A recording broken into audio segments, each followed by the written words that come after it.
আপুনি যদি বিছনাত খাদ্য খায় তেনে ক্ষেত্ৰত আপোনাৰ এই 5টা সমস্যা হ'ব পাৰে।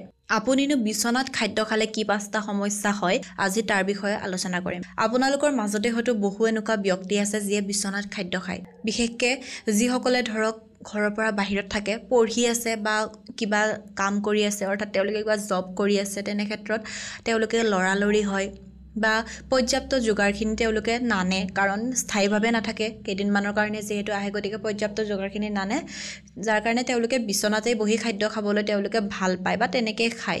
যদি আপুনি বিছনাত বহি খাদ্য গ্ৰহণ কৰে, ভিডিঅ'টো আপোনাৰ বাবে। আজি ভিডিঅ'টো চোৱাৰ পিছত আপুনি বিছনাত বহি খাদ্য নাখাব, নহ'লে আপোনাৰ এই 5টা সমস্যাই আপোনাক দেখা দিব পাৰে। মানুহৰ জীৱনত সমস্যা থকাটো কোনোৱে নিবিচাৰে, হয়নে? সমস্যা থাকিলে আপোনাৰ জীৱনটো কেতিয়াও সুন্দৰ নহয়। আপুনি সুন্দৰ কৰিব বিচাৰিলেও সেই সমস্যাখিনি আপোনাক সুন্দৰ হ'বলৈ সহজত নিদিয়ে। তেনে ক্ষেত্ৰত আপুনি বিছনাত খাদ্য খাই নিজেই সেই সমস্যাটোৰ সৃষ্টি কৰাৰ কোনো প্ৰয়োজন নাই। এতিয়া জানো বলক বিছনাত খাদ্য খালে কি সমস্যা হয়। তাৰ আগত ভাল খবৰ এটা দিওঁ। আপুনি যদি আপোনাৰ ইউটিউব, ফেচবুক অথবা ইনষ্টা লিগেল আৰু অৰ্গেনিকভাৱে গ্ৰোথ কৰিব বিচাৰে, তেনে ক্ষেত্ৰত আমাৰ লগত যোগাযোগ কৰিব।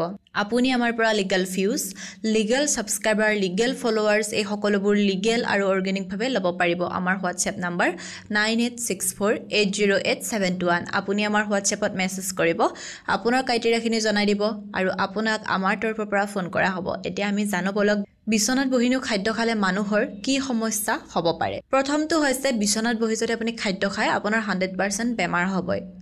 কাৰণটো হৈছে বিছনাখনত আমি ৰাতি শুওঁ, হয়নে?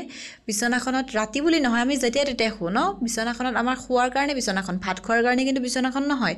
বিছনাখনত যেতিয়া আমি শুওঁ, তাত বিভিন্ন ধৰণৰ লেতেৰা থাকিব পাৰে। আমি সদায় বেডশ্বীটখন জোকাৰোঁ বা বেডশ্বীটখন চেঞ্জ কৰোঁ। কিহৰ কাৰণে কৰোঁ? তাত আমি ৰাতি শুওঁ, তাত লেতেৰা থাকে, সেইকাৰণে চেঞ্জ কৰোঁ। কিন্তু বেডশ্বীটখন চেঞ্জ কৰিলেও তুলিখনতো কিন্তু লেতেৰা থাকিব পাৰে, হয়নে? মুঠতে বিছনাখন খাদ্য খোৱাৰ কাৰণে নহয়। তেনে ক্ষেত্ৰত প্ৰথম বস্তুটো আপোনাৰ হ'ব পাৰে স্বাস্থ্যৰ ক্ষতি। দ্বিতীয়তে হ'ব পাৰে আপোনাৰ পইচা নোহোৱা, কাৰণ আপুনি যদি বিছনাত খাদ্য খায়, মা অন্নপূৰ্ণাক অপমান কৰা হয়। মা অন্নপূৰ্ণাক কেনেকৈ অপমান কৰা হয়? এয়া বিছনাখন যিহেতু হৈছে খোৱা বস্তু, তাত থাকে নিগেটিভিটি, আৰু সেই নিগেটিভিটিখিনি আপোনাৰ ভিতৰলৈ প্ৰৱেশ কৰে, আৰু যেতিয়া সেই নিগেটিভিটিখিনি আপোনাৰ শৰীৰৰ ভিতৰত প্ৰৱেশ কৰিব, আপোনাৰ কোনো কামেই ভাল নহয় বা কোনো কামত মন নবহে। আপুনি কেতিয়াও পইচা উপাৰ্জন কৰিব নোৱাৰে, আপুনি অভাৱত সদায় ডুবি থাকিব।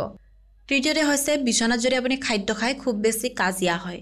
এতিয়া মই ক'লোৱেই বিছনাখনত থাকে নিগেটিভিটি, আৰু যেতিয়া নিগেটিভিটি থাকিব, আপুনি যদি তাত ভাত খায়, আপোনাৰ কাজিয়া হ'ব, অৰ্থাৎ আপোনাৰ গৃহস্থিত, আপোনাৰ ঘৰখনত বিভিন্ন ধৰণৰ সমস্যা হ'ব। সেইটো আপুনি আমুকটোৱে হ'ব বুলি ক'ব নোৱাৰে, আপোনাৰ মানে বহুত বেছি সমস্যা হ'ব। কি সমস্যাই আপোনাক আৱৰি ধৰিব আপুনি নিজেও গম নাপাব। হয়তো বহু মানুহে এইটো উপলব্ধি কৰিও নাপায় যে তেওঁ বিছনাত খাদ্য খোৱাৰ কাৰণে যিটো হৈছে, সেই বস্তুটো উপলব্ধি কৰি নাপায়, কিন্তু তেওঁলোকে কৰি থাকে। ঘৰৰ বয়োজ্যেষ্ঠজনে আপোনাক যদি মানা কৰে, আপুনি হয়তো সেই কথাটো নুশুনে, তেওঁৰ কথাটো আপুনি উৰুৱাই পেলাব। কিন্তু সেই যে মানুহজনে কৈছিল, সেই সময়খিনিত যদি আপুনি ৰৈ গ'ল হয়, হয়তো আপোনাৰ জীৱনত সমস্যাখিনি নাহিল হয়, কিন্তু আপুনি নুশুনিলে, কাৰণ এইবোৰ আগৰ দিনৰ কথা বুলি আপুনি উৰুৱাই দিলে। আৰু চতুৰ্থতে হৈছে ধাৰ হয়। এতিয়া এই ধাৰ বোলা বস্তুটো প্ৰায় সংখ্যক মানুহৰে আছে, কাৰণ বহু মানুহেই নীতি নিয়ম অনুসৰণ নকৰে। এতিয়াও আপুনি য'ত ত'ত দেখিব মানুহে বিছনাত ভাত খায়, ভাত খোৱাৰ নীতি নিয়ম নাই, যেনেকৈ তেনেকৈ ভাত খায়, য'ত ত'ত বহি ভাত খায়। এইবোৰ যদি আপুনি অনুসৰণ নকৰে, আপোনাৰ বেয়া দিন আহিব।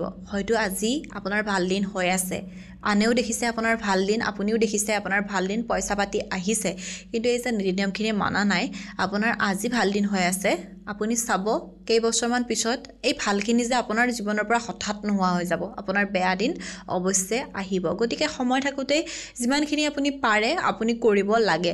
নোৱাৰাখিনিতো বাৰু কৰিব নোৱাৰে, যিখিনি আপোনাৰ সামৰ্থ্যৰ মানে যিখিনি আপোনাৰ কৰিব পৰা কেপাচিটি আছে, সেই কেপাচিটি অনুসৰি আপুনি কৰিবলৈ চেষ্টা কৰিব লাগে। গতিকে এটাই কওঁ, বিছনাত বহি কেতিয়াও খাদ্য গ্ৰহণ নকৰিব।